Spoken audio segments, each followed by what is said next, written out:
मेरे साथ इन्होंने बलात्कार किया। मेरा भी एक खतरा इतिहास से एक एक घंटे में आता था। मेरे दोनों हाथ पैर बांध दिए थे। मेरे ताऊ का बेटा लतीफ मौलाना, इरफान हाजी, जाकिर हुसैन। मस्जिद के अंदर, हुजरे के अंदर जब मेरी पैंट्स खोली गई, मेरे साथ बलात्कार किया गया। तो क्यों किया गया मेरा बलात्कार? मामू का शव रख करके भी इन्होंने बलात्कार किया मेरी माँ का। अल्लाह अकबर के नारे बोल करके कब्र में गोलियां मारी गई 40 दिन तक।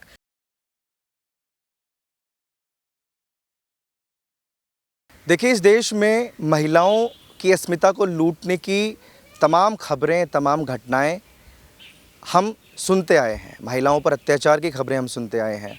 जौहर की कहानी, महारानियों की हमने सुनी, देखी। और राजनीति की बात करें तो धर्मांतरण ये सबसे बड़ा मुद्दा भारत में है। छांगुर बाबा आपको याद होगा, जिन्होंने तमाम लड़कियों का धर्म परिवर्तन करवाया, उनको बहलाकर फुसलाकर उनकी अस्मिता को लूटा। और अभी मेरे साथ ऐसी एक महिला मौजूद है जिनकी कहानी आपको अंदर तक झकझोर कर देगी कि इबादत की जगह जहाँ लोग इबादत करते हैं, जहाँ लोग अपने ईश्वर को, अपने खुदा को याद करते हैं, उस जगह पर किस तरह की दरिंदगी इनके साथ हुई, ये तमाम चीज़ें मैं आपको इन्हीं की ज़ुबानी सुनाऊंगा। क्योंकि इनकी एक वीडियो सोशल मीडिया पर वायरल होती है, जिसके बाद से मैंने सोचा कि इनका इंटरव्यू मैं लूँगा और जो कुछ इनके साथ हुआ है वो मैं आप लोगों को बताऊँगा।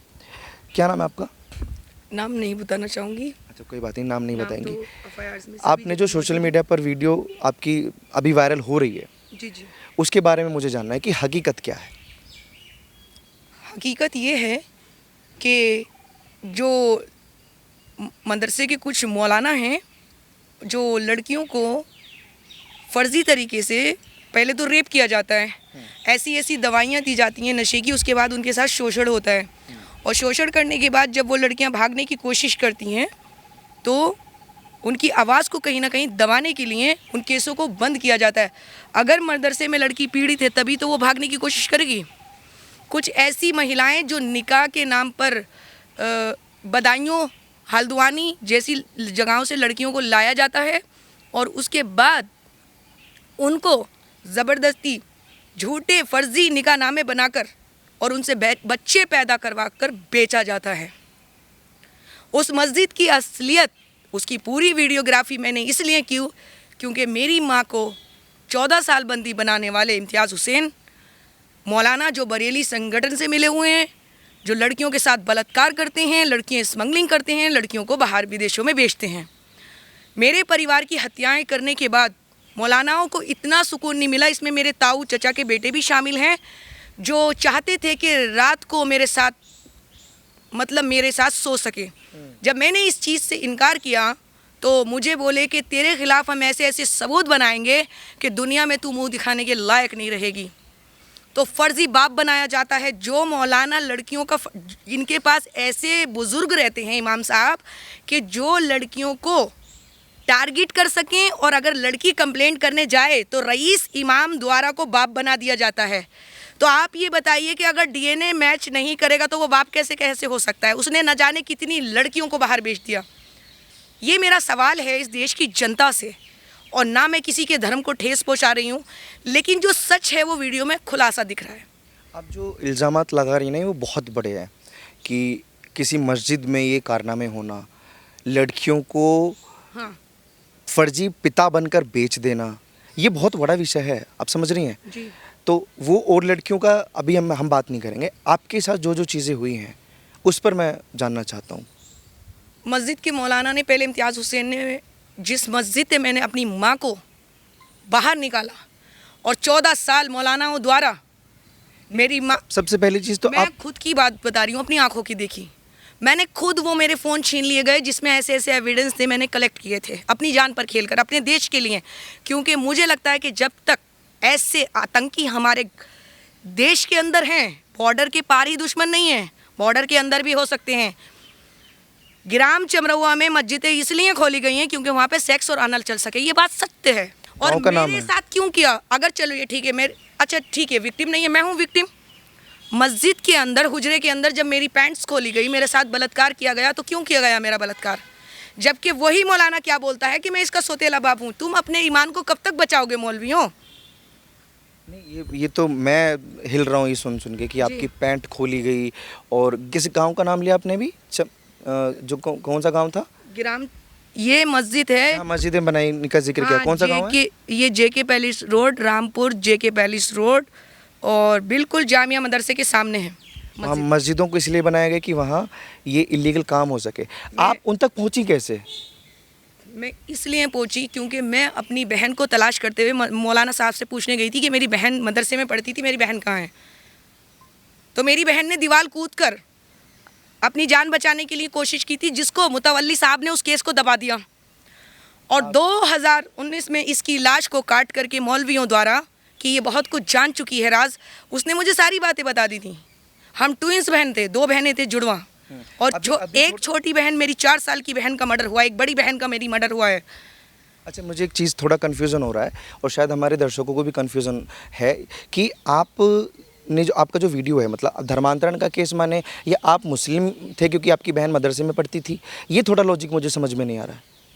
मैं मुसलमान थी, मैं सनातनी हूँ, और मेरे जो मिकी मामू थे वो भी सनातन धर्म फॉलो करते थे और मैं उन्हीं को फॉलो करती हूँ।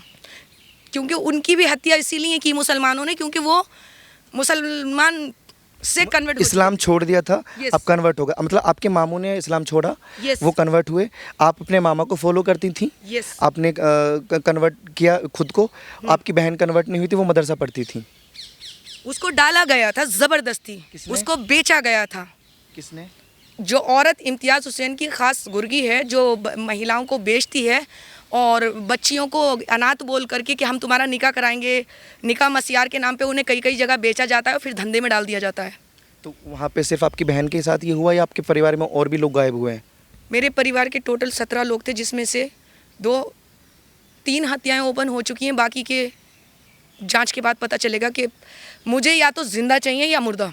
बस मैं सरकार से और अपने सीएम योगी आदित्यनाथ से एक ही अपील करना चाहूँगी कि ऐसे मेरे ताऊ चचा हों या मेरे ख़ानदान वाले हों या ऐसे मौलवी हों, इन पर जांच बैठनी चाहिए, फर्जी निकाह बनाने वालों पर, और जो लड़कियों को बलात्कार करके उनके अबॉर्शन पिल्स खिलाकर ज़बरदस्ती मैडम खान द्वारा, इसमें एक मैडम खान बहुत बड़ी मैडम खान है पठान, वो भी इन्वॉल्व है इनके साथ। आप ना इतनी भावुक हो रही हैं कि आप अपनी जो आपके साथ जो वाक़या हुआ है ना, उसको इधर उधर करके बता पा रही हैं, मतलब वो मैं समझ सकता हूँ, लेकिन आप थोड़ा सा शांत हो जाइए। और आपकी जैसे आपके मामू ने इस्लाम छोड़ा और वो सनातन धर्म में आए तो उनकी हत्या हो गई।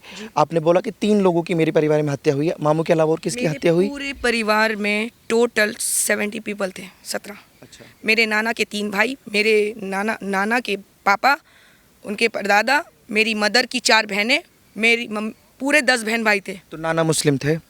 हाँ, उन्होंने इस्लाम कबूल किया था डर से, खौफ से। अच्छा, मतलब वो पहले इंसान थे जिन्होंने इस्लाम कबूल किया था? हाँ, उन्होंने आपके डर से परिवार? किया था। क्या करते जब इन्होंने सामने से उन्हें धमकाया, डराया, तो आप बताइए, मैं अभी आप पे गोली तान दूँ, आप मुझ पे तानेंगे तो मैं डर से यहाँ से भागूंगी ना।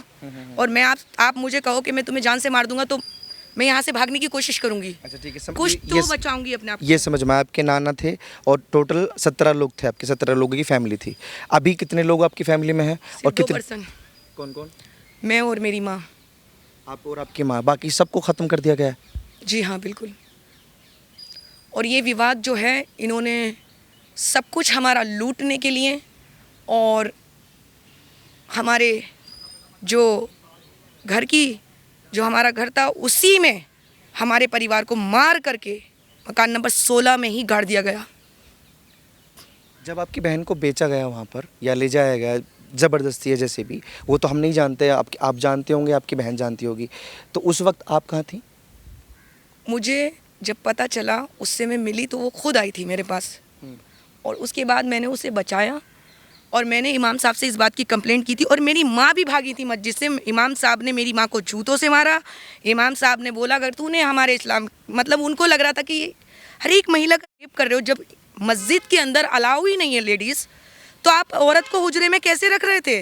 आपने ऊपर मस्जिद के ऊपर नादरबागी बाग में कमरा कैसे बना रखा है जहाँ पे तुम लड़कियों को रखते हो? ये कौन सी मस्जिद का जिक्र कर रही हैं आप जहाँ आपकी बहन को और माँ को रखा हुआ था?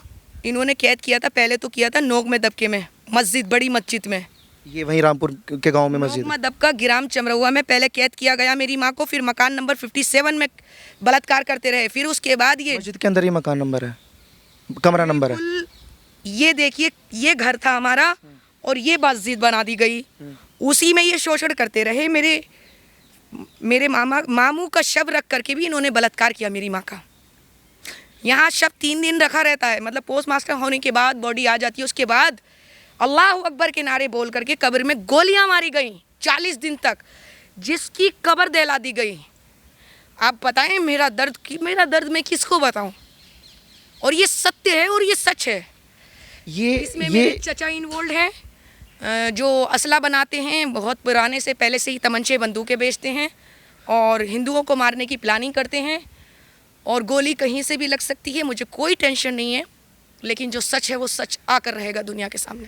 आप लोग अगर सुन के आपके रोंगटे खड़े हो रहे हो तो इसमें कोई ताज्जुब मत कीजिएगा, क्योंकि मैं जब सुन रहा हूँ ना, ये देखिए मेरे रुएं खड़े हो रहे हैं। मतलब ऐसा इस्लाम की अल्लाह अकबर बोल के गोलियां मारकर सबके सामने, जो शव है, डेड बॉडी है, उसके सामने इनकी माताजी का रेप किया जा रहा है। 3 दिन तक बॉडी रखी गई मस्जिद के अंदर, 3 दिन तक बॉडी रखी गई। पोस्टमार्टम होने के बाद, जब बॉडी आने के बाद, तीजा तक नहीं करने दिया मेरे मामू का, ना 10वां किया ना तीजा किया, सिर्फ 40 दिन गोलियां चली ग्राम दबका के अंदर अल्लाह अकबर के नारों पे। ये सत्य है। और ये मेरी माँ इस बात खड़ी को कैसे हैं? ये इतना सब बर्दाश्त होने के बाद है सर, आप खड़ी हैं, मेरे लिए ये ताज्जुब की बात है। मैंने हर दर्द झेला है और मैं बहुत मजबूत, अब मैं चट्टान बन चुकी हूँ। अब मुझे गोलियों से डर नहीं लगता। मौत एक बार आएगी सर, बॉर्डर पे भी मरती, यहाँ भी मरूंगी। अभी आपके देश के फैमिली लिए में कुछ करूंगी। फैमिली में सब खत्म हो गया, सब खत्म कर दिया उन्होंने, आपकी माताजी और आप बची हैं।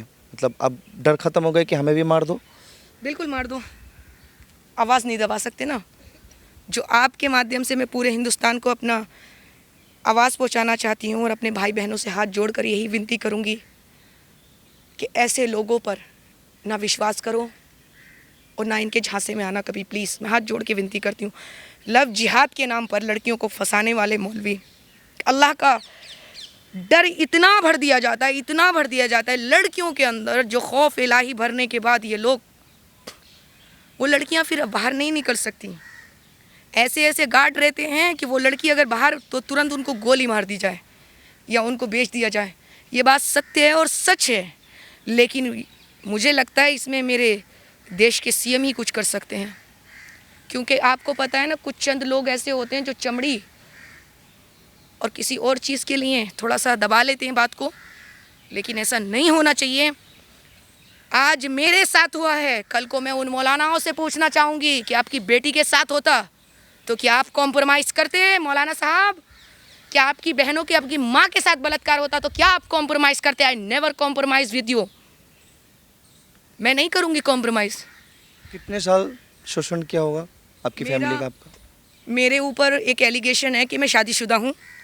जो मस्जिद का मौलाना पकड़ा गया है वो बोलता है कि मेरे ऊपर मतलब निकाह का सर्टिफिकेट बना दिया जाता है फर्जी, क्योंकि इनका प्लान था मुझे बाहर बेचने का, सऊदिया, कि लड़की खूबसूरत है, इसको जो है बदनाम कर दिया जाए, फिर इसको हम बेच देंगे, पुलिस इस पर कार्रवाई नहीं करेगी। और रेप भी मेरा इसीलिए किया है कि इसको सज़ा दो, क्योंकि ये कन्वर्ट हो गई है, इसीलिए मुझे रेप करके मुझे सज़ा मिली। अभी जितने भी आरोपी हैं उस रामपुर के अंदर, उस गांव के अंदर, किसी पे कोई कार्रवाई हुई है? कोई पकड़ा गया है? कोई कंप्लेन के थ्रू कुछ हुआ एक्शन? कल जब मैंने आवाज़ उठाई है तो एक मौलाना अरेस्ट हुए हैं और अभी बाकी मौलवी अरेस्ट नहीं हुए हैं।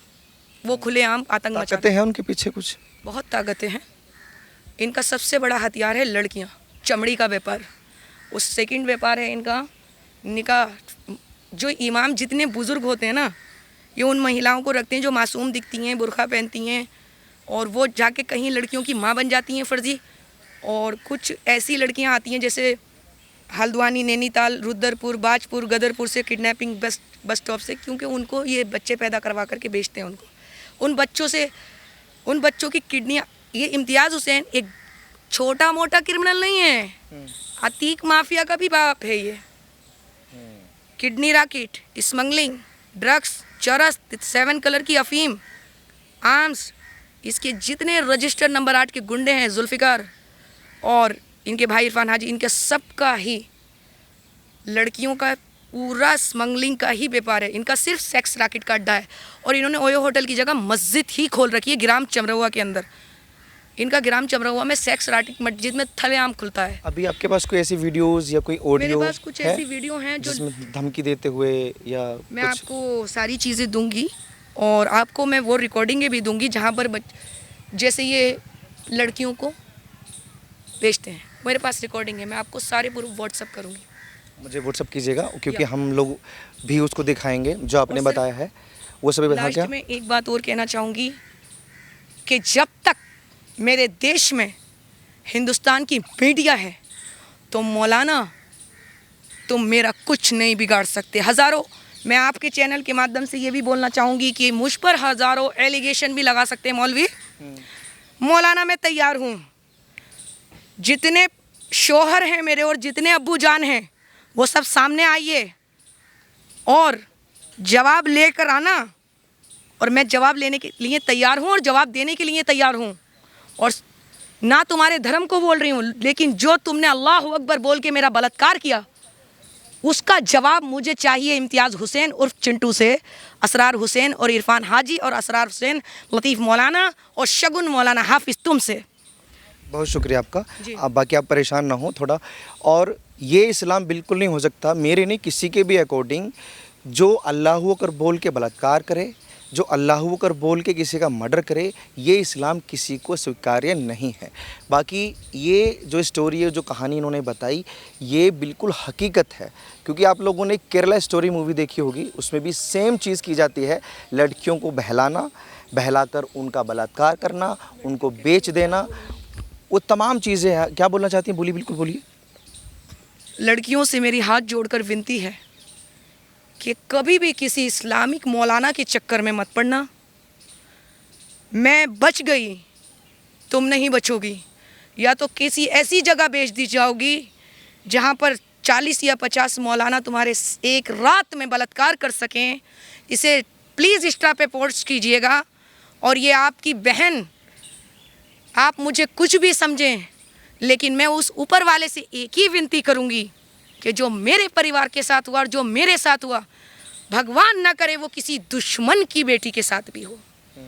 और लव जिहाद में मत फंसिएगा, किसी के चक्कर में मत आइएगा, वरना ऐसी जगह भेज दी जाओगी जहां पुलिस भी तुम्हारी मदद नहीं कर पाएगी। इतने निकाहों में फंस जाओगी कि इंसाफ मांगते मांगते एड़ियों के नीचे के बूटों की जूते भी घिस जाएंगे, लेकिन इंसाफ नहीं मिलेगा। भारत माता की जय। इसमें कोई दो राय नहीं है कि लड़कियों को फंसाया जा सकता है, क्योंकि ये ह्यूमन नेचर होता है। लड़कियां ही नहीं, लड़के भी चक्कर में आते हैं। और उसके बाद से जो चीज़ें होती हैं, केरला की जो मैं बात कर रहा था, केरला स्टोरी की बात, वहाँ की पार्लियामेंट में खुद लिखित में 30,000 लड़कियों का जिक्र था जो केरला से गायब हुई थी, हिंदू लड़कियों का जिक्र था। और केरला स्टोरी को लोगों ने झूठ बताया। और ऐसी ये इकलौती लड़की नहीं है, इस देश में ही न जाने कितने ऐसे वाक़या निकल कर आते हैं जो सच होते हैं। और लड़कियों के साथ बलात्कार सिर्फ धर्म के नाम पर किया जाता है या धर्म परिवर्तन करके किया जाता है। ये इस देश की एक हकीकत है। बाकी आप लोग अपनी राय प्लीज़ कमेंट सेक्शन में रखिए, और ऐसी खबरों के लिए आप जुड़े रहिए और देखते रहिए ओ न्यूज़ हिंदी।